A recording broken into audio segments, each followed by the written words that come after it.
Oi, gente, como é que vocês estão? Eu tô muito bem, graças a Deus. Vim aqui hoje, depois de algum tempo, mudei cabelo, mudei câmera, mudei cenário, espero que vocês tenham gostado.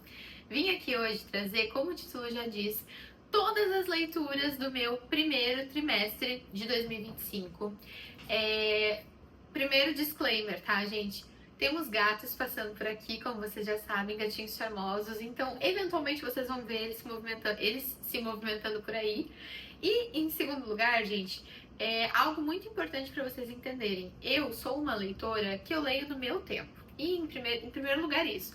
E, em segundo lugar, eu leio exatamente aquilo que meu coração tá mandando. Então, se não tá sendo algo muito agradável para mim, eu não tenho problema nenhum em deixar o livro de lado. Sou zero apegada com isso. Fechado esses dois parênteses, vocês já vão entender por que eu comentei sobre essas questões. Bom, eu já tava querendo voltar a ler há muito tempo.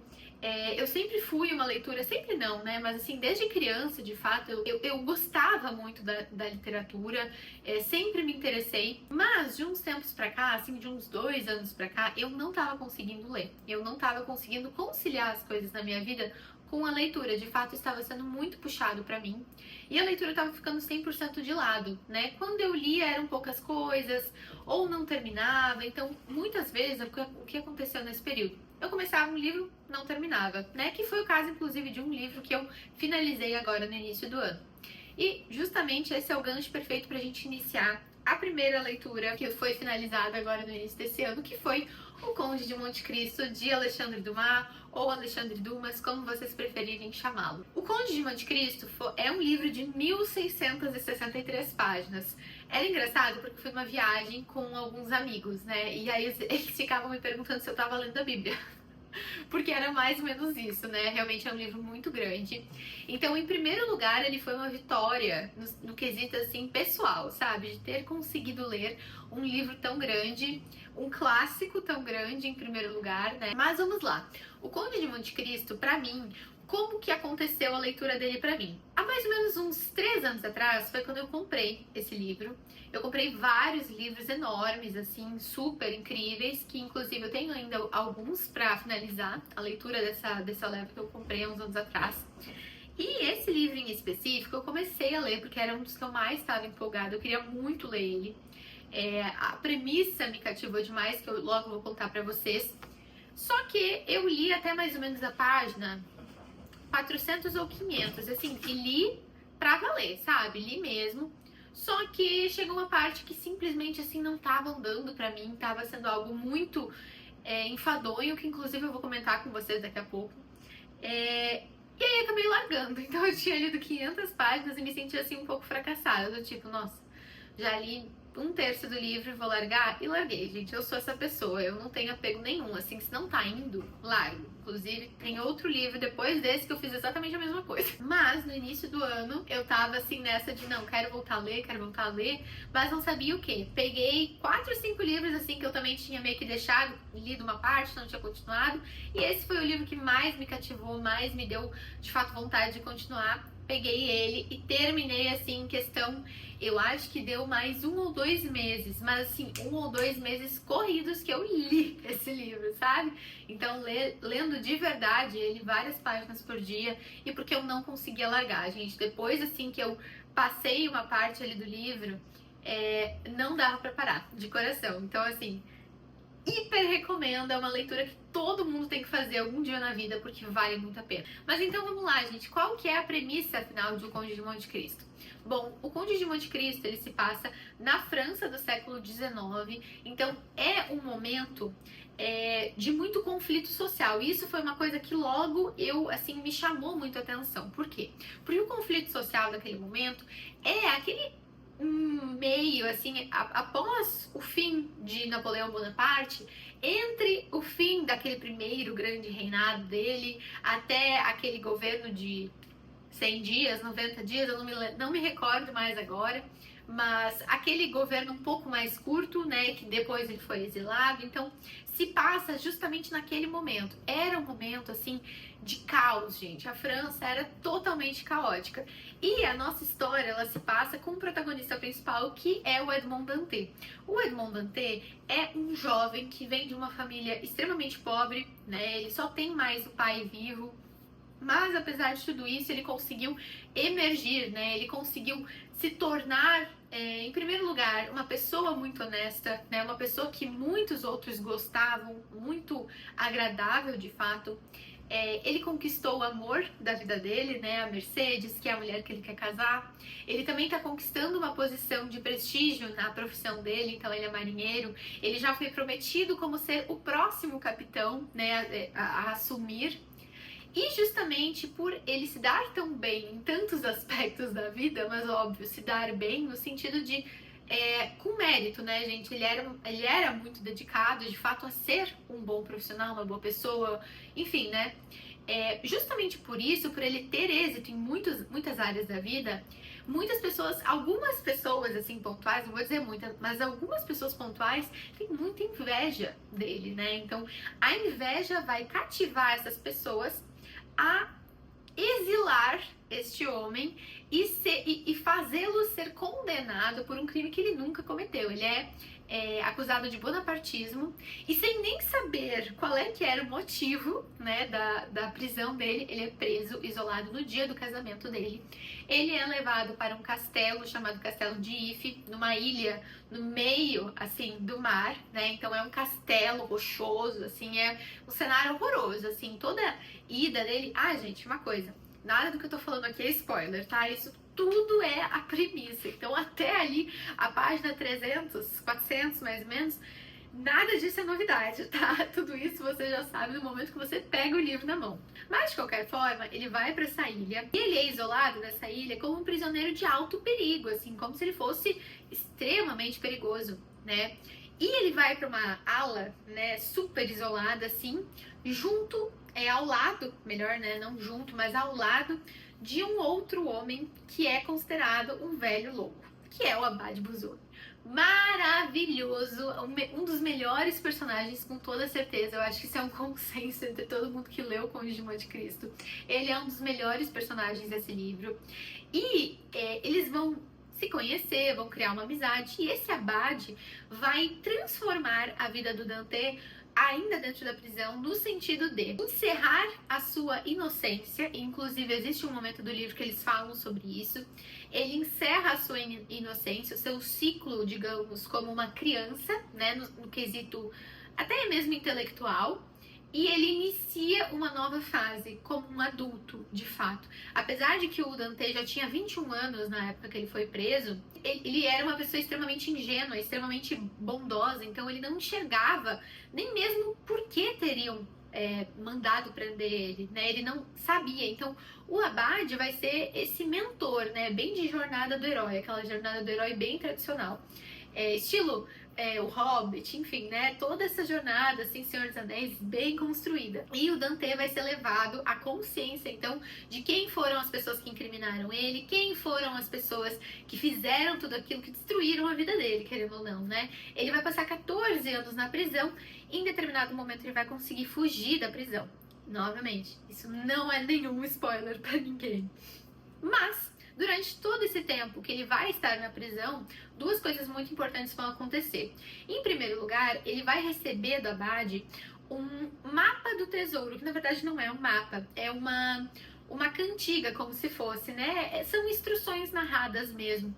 E todo mundo diz que o Abade é louco, porque ele diz que ele tem muito dinheiro e, enfim, né? É muito engraçado o jeito que ele oferece para os guardas soltarem ele, né? Mas, de qualquer forma, todo mundo acha que ele tá delirando, que ele é maluco. E, na realidade, era real. Ele realmente tinha toda a fortuna e o Edmond Dantès, a partir do momento que sai, que consegue fugir da prisão, ele encontra todo esse tesouro. Então, ele foi de um miserável preso para talvez o homem mais rico da França naquele momento. E junto disso, né, ele vai, durante todo esse tempo, tramar a vingança sobre essas pessoas, esses homens que findaram a vida dele de certa forma, né? Então ele vai se transformar numa outra pessoa, que é o Conde de Monte Cristo. Então ele deixa de ser Demon Dante para se tornar o Conde de Monte Cristo, para de fato executar toda essa vingança. Agora entramos na parte resenha, que é o que eu achei. Essa resenha talvez vai ser a mais extensa, né? Porque é um livro gigantesco. Não trarei muitos spoilers, mas pode ser que algumas informações lhe agradem ou não tanto. Mas enfim, você fica a seu critério. Em primeiro lugar, uma das coisas que eu não gostei tanto desse livro é que alguns capítulos, eles são desnecessariamente longos. E é lógico, isso tem um porquê, né? O livro, historicamente, ele foi escrito em forma de folhetim. Então, o Alexandre, ele ganhava por linha, né? Então é lógico que para ele era muito melhor escrever um livro de 1663 páginas do que um livro, por exemplo, de 800, 900 mil páginas, né? Porque ele ganhou muito nesse aspecto. Então, isso também é uma coisa, assim, alguns... o que eu quero deixar claro com isso? Todos os personagens que nós conhecemos, no fim, eles têm uma razão, né? Toda a história, toda a vingança, ela é muito amarradinha. Então, assim, as peças, elas vão se encaixando. Não tem pontas soltas. Eu acho, assim, que nesse quesito é perfeito, assim. Não é aquela coisa meio Pretty Little Liars, sabe? Que, assim, ficou um monte de coisa meio solta. Quem assistiu sabe, né? Esse trauma cinematográfico. Mas, de qualquer forma, muitos capítulos, eles são... desnecessariamente alongados. Então ele conta histórias de vida, ele conta algumas questões, ele mostra, ele tem muitas descrições, ele tem assim uma ambientação muito rica. Então para quem gosta nesse quesito assim imaginativo, é muito rico, né? É um livro muito rico nesse aspecto, mas chega a ser desnecessário. Então, assim, a quantidade de detalhes que ele dá, de todo o espaço que o Conde de Monte Cristo está naquela caverna que ele fica, ou então a história daquele bandoleiro, né? Contar todo um capítulo gigantesco contando a história dele, para no fim ele só fazer parte da vingança, né? Como uma peça ali da vingança, mas pra que serviu toda aquela história? Pra nada, né? A gente, só pra entender um pouco mais do cunho dele, mas isso em questão de 2 parágrafos a gente já conseguiria entender, né? Então, de forma desnecessária, foi alongado sobre muitos aspectos, tanto descritivos de ambientação, quanto sobre algumas histórias de alguns personagens que não eram tão relevantes assim pra história. De qualquer forma, eu achei um livro que me emocionou profundamente, assim. Foi um livro que, quando eu terminei chateada de terminar, porque primeiro eu tava naquela de, não, vou terminar, quero terminar esse livro. Quando eu tava terminando, gente, eu tava assim com meu coração quebrado, porque eu não sabia como eu ia me desfazer desse livro. O que fica aqui pra vocês, né? Todos devem ler esse livro em algum momento da vida. Ele não tem uma linguagem complexa, assim, no quesito interpretação. Ele é muito tranquilo nesse quesito. Qual que é o, digamos, obstáculo a ser vencido? É o tamanho, gente. É o tamanho, realmente, assim, é um livro muito alongado. Então, como eu comentei, saibam que em alguns momentos pode ficar um pouco, assim, repetitivo, pode ser desnecessário em alguns momentos.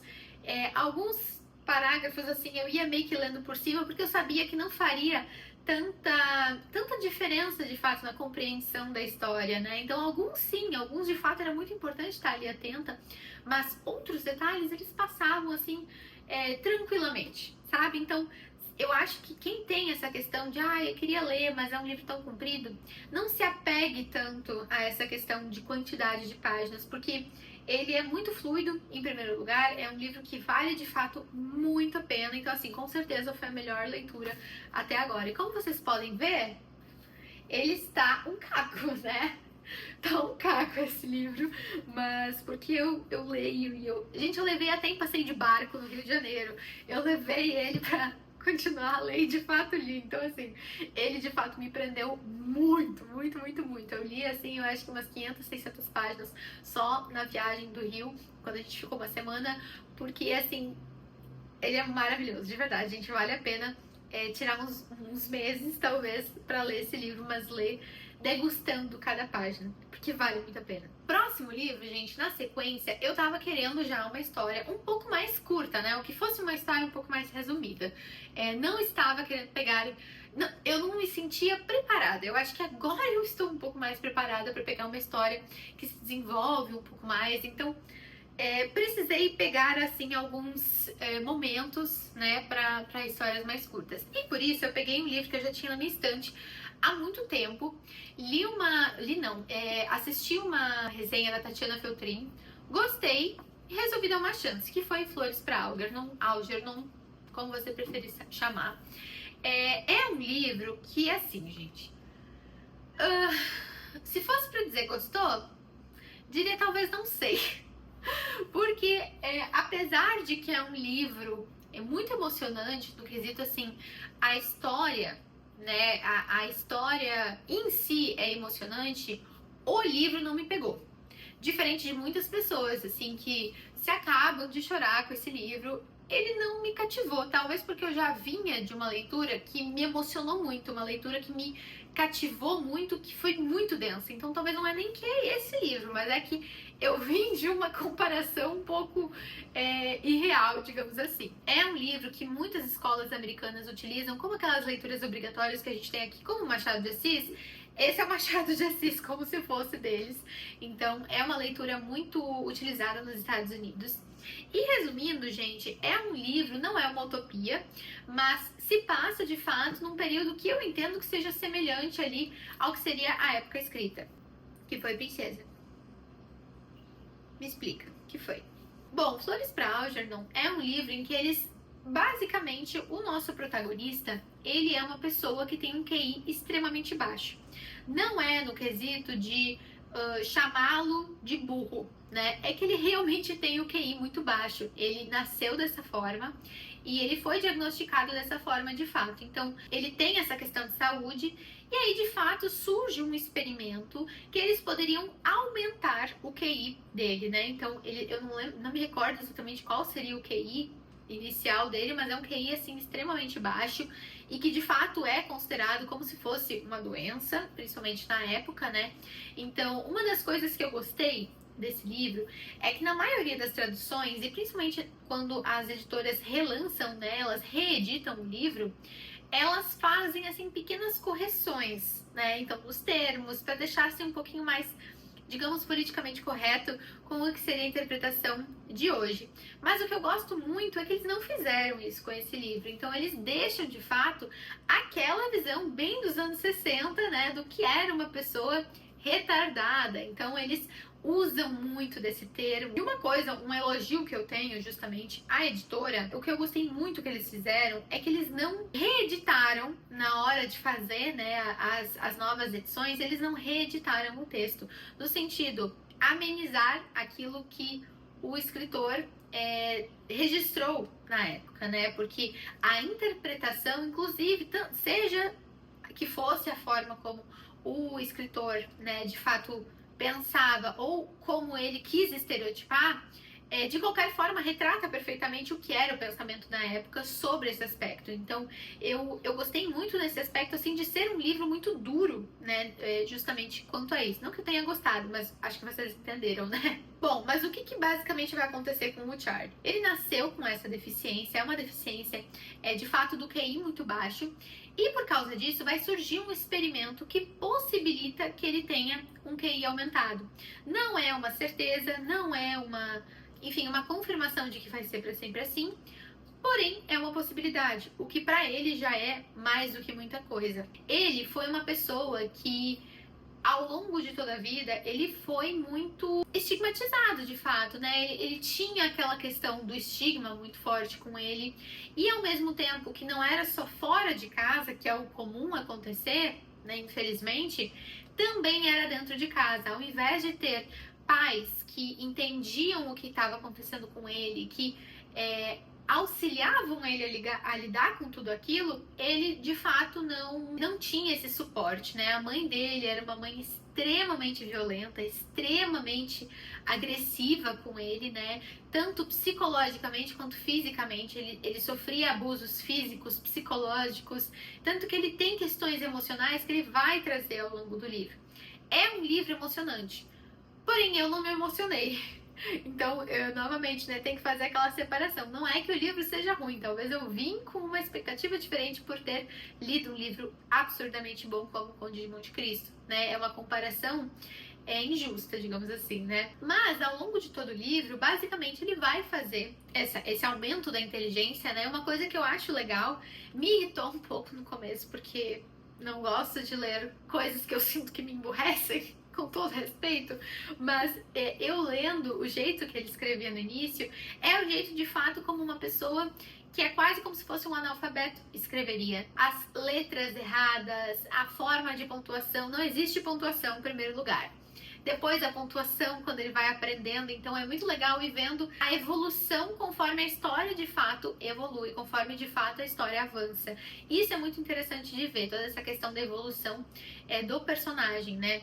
Tanto intelectualmente, quanto na perspectiva dos outros. Uma coisa que eu acho que me fez, assim, desgostar um pouco do livro foi que eu não simpatizei muito com o Charlie, sendo bem honesta. Ele era uma pessoa extremamente dura consigo, então, assim, em primeiro lugar, ele era extremamente duro por não saber escrever, não saber ler, não conseguir entender, por ser burro, né? Da própria forma como ele falava. E depois ele era duro com todas as pessoas, então ele era uma pessoa, assim, muito, de certa forma, amargurada e super dá pra entender conforme toda a vida que ele passou, né? É completamente compreensível. Mas isso não me exime de não gostar muito do personagem. Então, infelizmente, eu não consegui simpatizar, né, com ele. Não foi, assim, um personagem que me cativou ao ponto de eu justamente criar laços, né? E aí que tá a questão. Gente, eu não terminei o livro. Faltam, eu acho, 20 páginas pra eu terminar, de fato, e eu não terminei. E sendo honesta, eu tava arrastando tanto aquele livro no fim, que eu não senti mais necessidade. Eu senti que aquele livro já tinha me entregue tudo. Eu sei o que acontece no fim, né? Inclusive, é assim, um fim bem triste, se vai analisar, né? É muito triste o que acontece. Uma reflexão, eu acho que vale sobre esse livro, como as pessoas tratam a gente não de acordo com o que a gente é, mas como elas se sentem sobre a gente. Então isso eu acho que é uma reflexão extremamente necessária e extremamente madura que esse livro traz, sabe? Então, por exemplo, em determinado momento, vai acontecer que ele vai se tornar uma pessoa extremamente inteligente. Há muitos e muitos anos ele já trabalha na mesma padaria, né? Nessa mesma padaria, ele tem colegas que, em primeiro lugar, adoram ele, acham ele assim o cara. Por quê? Porque ele é bobão. Porque ele é, entre muitas aspas, né, gente? Eu sei que tem que ter muito cuidado, mas entendam o que eu tô falando aqui. Eu tô usando literalmente as palavras que ele usa sobre ele. Então, porque ele é bobão, porque ele é o brincalhão, porque ele ri das coisas que ele não entende. Então, ele é essa pessoa, né? E os funcionários dele tiram sarro dele por isso, né? Então, ofendem ele e ele não entende. E eles acham isso incrível. No momento que ele começa a tomar mais espaço, que ele começa a ser bom, e não necessariamente a humilhar os outros, né, a rebaixar os outros, mas simplesmente mostrar que ele sabia fazer as coisas, inclusive sabia fazer melhor do que os outros que estavam fazendo ali há tantos anos, né? Os outros começam a se sentir ameaçados e automaticamente a forma como eles tratam o Charlie muda completamente. Então eu acho que essa é uma relação extremamente interessante da gente fazer esse paradoxo, né, e fazer refletir de fato sobre, porque não é, muitas vezes a forma como os outros nos tratam não diz sobre a gente, né, não fala sobre a gente, mas muitas vezes sobre os outros. Então, isso foi uma reflexão, assim, que eu adorei desse livro e mostrou, assim, a tomada de consciência dele sobre como, cara, nunca foi sobre necessariamente o comportamento dele ou sobre quem ele era. Eles não gostavam necessariamente do Charlie. Eles gostavam de como o Charlie fazia eles se sentirem superiores, eles se sentirem mais inteligentes, eles se sentirem de fato melhores, né? Então, nesse quesito, maravilhosa reflexão. Releria? Indicaria? Não. Então, tudo certo. Mantemos esse livro assim como 2,5 estrelas, talvez? Não sei, talvez isso. Próximo livro, gente, foi uma releitura, na realidade, de um livro que eu já tinha lido fazia 4 anos. E, assim, eu adorei, né? Adorei na época, que foi São Bernardo, do Graciliano Ramos. São Bernardo é um livro muito bonito e ao mesmo tempo um livro muito triste. O que eu lembro que me cativou desde o início foi a forma, em primeiro lugar, a forma de escrita. Gente, a forma de escrita do Graciliano é incrível, né? É assim, uma percepção sobre a alma humana, sobre o ser humano de fato, que é muito difícil encontrar, assim, dentro de escritores brasileiros, é muito raro de encontrar. São Bernardo conta a história de um senhor de fazendas, né? É um homem que, de fato, também, né, conseguiu emergir na vida, digamos assim, mas, principalmente, isso é muito importante no aspecto financeiro. Ele é um homem extremamente ganancioso. Gente, eu não vou me lembrar o nome dele agora, eu vou colocar aqui porque eu também não achei agora, assim, por cima. Mas é um homem extremamente ganancioso, um homem muito duro, né? Muito endurecido por todo aquele trabalho árduo, por todo aquele sertão árido, né? Então, assim, ele é um senhor de fazendas, ele conseguiu construir em cima de muita enganação, em cima de muita, pode-se considerar, desonestidade, ele conseguiu construir São Bernardo, que é uma fazenda muito grande, reconhecida, gera muito lucro, né? Se percebe isso, que ele ganha bastante dinheiro. Porém, é um dinheiro que ele não usufrui, me dá essa impressão, assim, o tempo todo me dá essa impressão. É um dinheiro que ele só acumula, né? E não é nem tanto acumular por medo de um dia precisar, é por ganância mesmo, sabe? Me dá essa impressão, assim, do início ao fim do livro, tanto porque é um livro de memórias, né? Então, em primeiro lugar, é um livro de memórias muito bem escrito, um livro de memórias que retrata, a maioria dos livros de memórias, eles são livros, assim, um pouco mais como se fossem nostálgicos, uma coisa assim, meio como se apagasse as coisas ruins, né? E esse livro é um livro extremamente realista. Mas São Bernardo, então, vai ser aquela fazenda gigantesca, e esse senhor, então, um dia vai resolver casar. Então, resumindo, o livro conta, até determinado momento, como foi a construção da fazenda, como ele conquistou a fazenda, que era de outra pessoa antes, consegue comprar, começa a acumular muita riqueza. A forma como ele trata os funcionários, de certa forma, assim, é muito dura, uma forma muito carrasca mesmo, vamos dizer assim, uma pessoa que não tem nenhuma polidez, não tem muita educação, uma pessoa extremamente, assim, criada do jeito que a vida deu, meio que me dá essa impressão, sabe? Até que ele conhece a Madalena, que vai ser a esposa dele, né? E eu acho que nós podemos dizer que ela é o centro dessa história. O livro ele é escrito a partir de uma perspectiva que ele não tem mais a Madalena. Não vou dizer o que acontece exatamente, mas ele não tem mais a Madalena ali com ele. Então ele começa a escrever justamente como uma forma, me dá a impressão, de honrá-la, né? Honrar a história dela, porque ela era uma pessoa muito letrada, que incentivava muito justamente a leitura, a escrita, e também ao mesmo tempo de trazer uma parte dela para, digamos, confortar a alma dele, né? Então vai ser um momento em que ele não tem mais ela ali presente com ele, por N fatores. A escrita foi o jeito que me dá a impressão, ele conseguiu de aproximar o que é o resto das lembranças que ele tem dela, né? Ele é um homem extremamente orgulhoso, então a todo momento que a gente lê aquela história, a gente vai pensando, meu Deus, homem, mas dá esse braço a torcer, pelo amor de Deus, dá esse braço a torcer uma vez na vida, e ele não consegue. É realmente como se fosse uma incapacidade física, né? Ele não consegue dar o braço a torcer para muitos momentos, em muitos momentos, e a gente vê que a história, e conforme ele vai contando, ele mesmo vai se degradando, ele mesmo vai percebendo que ele tá se degradando, né? Isso dá para ler isso nas entrelinhas. Então, é um livro muito forte, foi uma releitura. Vou confessar para vocês que a primeira vez que eu li ele, eu achei ele mais impactante do que essa releitura. Pode ser, novamente, porque eu estava com uma expectativa muito alta, pode ser.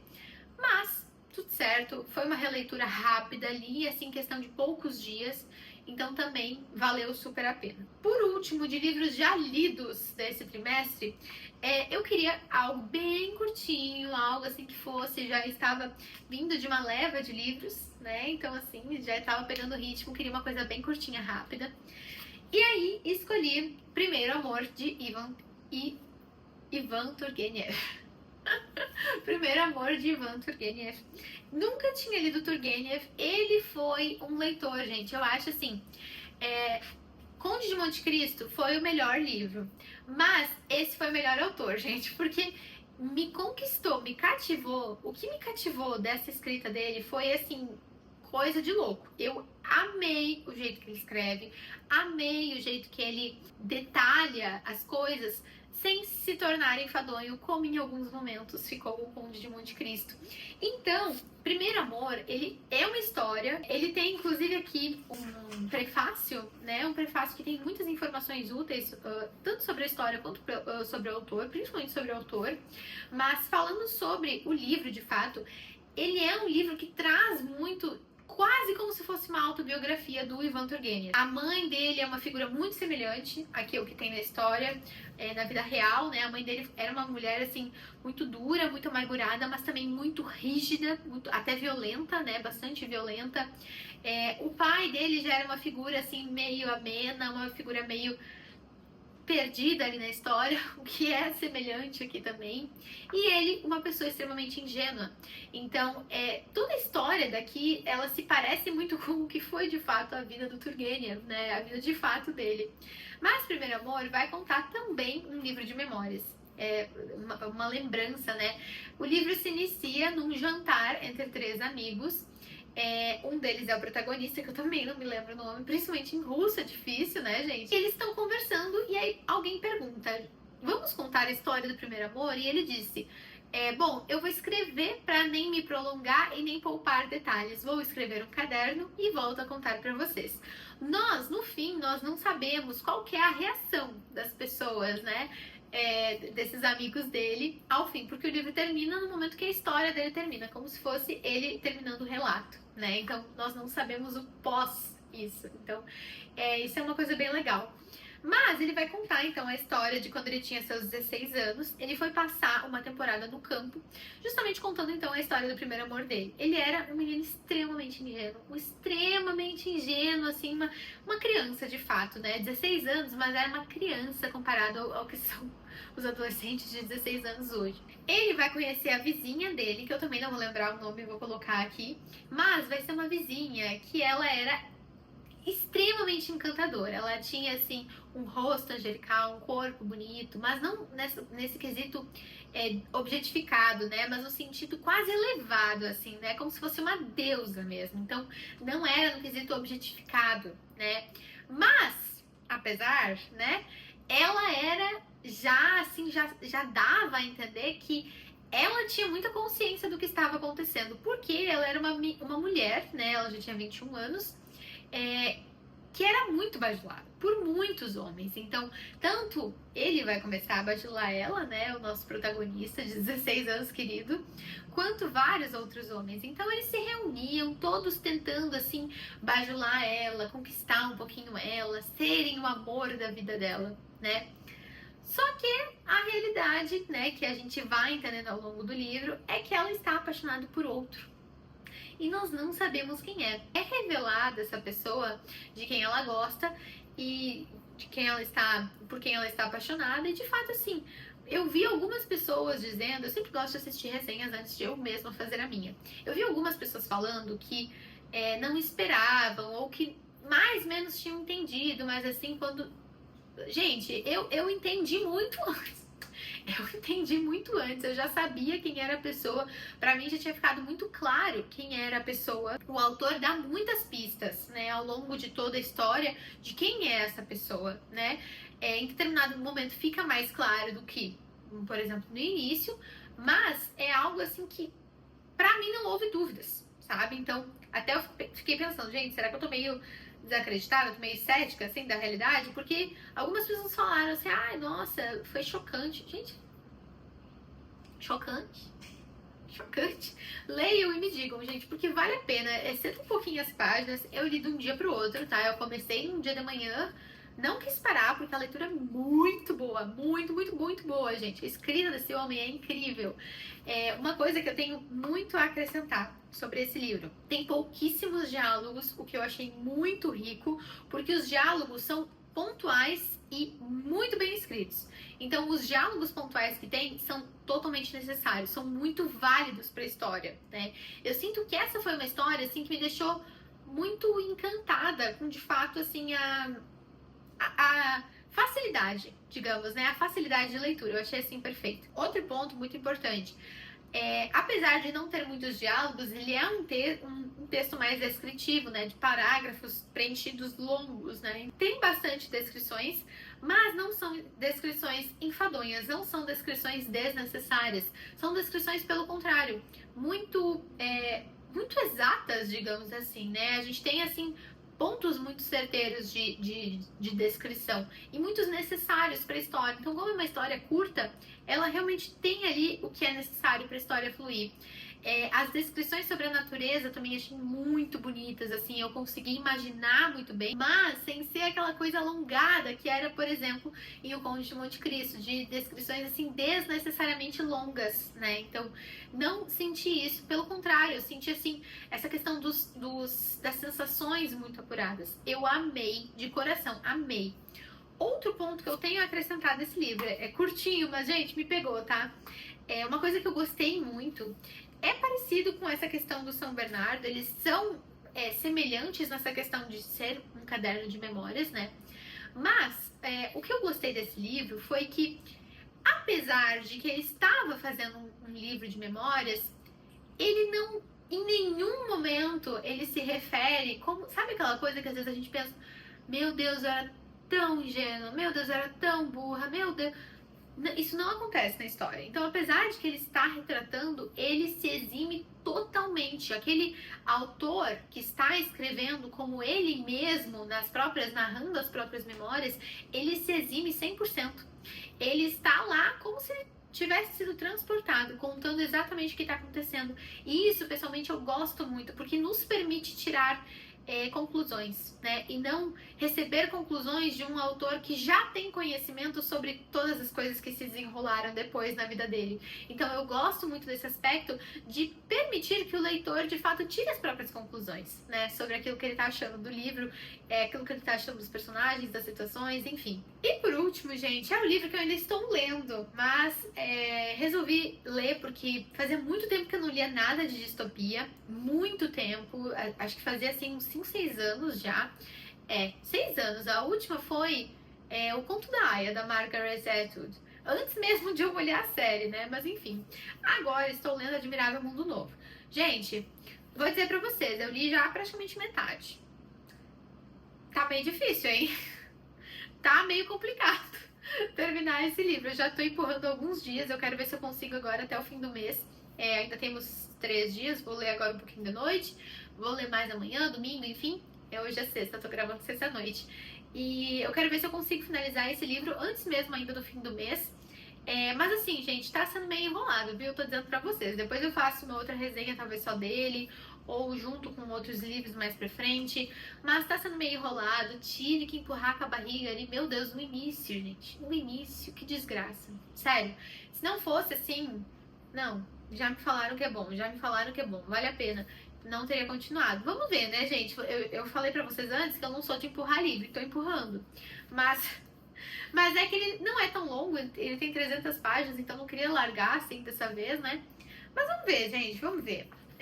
Se me cativa, assim, nos próximos capítulos. Agora parece que tá melhorando, assim, um pouquinho, mas vamos ver. É isso, gente. Fico muito feliz que você tenha ficado aqui comigo até o final. Se você gostou, deixa um like, se inscreve no canal, que a gente já vai fazer mais vídeos nos próximos meses relacionados a esse aspecto. Me conta também nos comentários o que você achou do cenário novo, também desse tema de livros, né? Eu vou adorar saber se vocês querem mais dicas ou também resenhas específicas. Se você tem alguma sugestão de livro que eu possa gostar, ou que daqui a pouco você gostaria que eu resenhasse, me deixa aqui embaixo, por favor, que eu vou amar ler os comentários de vocês. Um super beijo e até o próximo vídeo.